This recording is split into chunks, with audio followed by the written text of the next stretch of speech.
รูปหล่อทั้งคู่เอา งามไหมสมบูรณ์ เป็นการตรวจสภาพสัญญา ครับผม หัวคือไผ่ พญาอินทรี หัวยาอินทรีย์แม่หนอนกิ้งลิงเอาทางซ้ายมือ ทีเคพีดีสองฝั่งโค้ง โอ้สันติพันธ์ได้ไหม ไทยลาวอีกแล้วครับท่าน อีกแล้วครับท่านไก่คู่นี้ก็ถือว่าป้าที่ทงหอน รอด้วยกันทั้งคู่ เตะทั้งคู่เลย หน้าตาโอ้ดุดันเอาการ ดูเอาดูเดือยดิดูเดือยดิ ไก่กันรอคนกันรอ ปางข้างล่างคือยาวแท้สันทยา มุกแปะ 6 รอบนะ6 รอบอินซีอันนี้ทางด้าน2ฝั่งโขง6คือกัน6คือกัน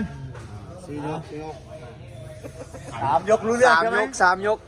เรื่องจานใด แบบเดิมแล้ว คือเก่าเนาะ เอา เอา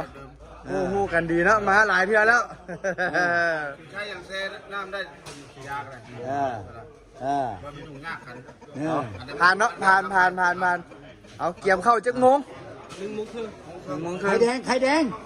เอา TKPD แดง ผงแดงเนาะ เอาผ่านพักคอน ได้ตัวเสือมาแล้ว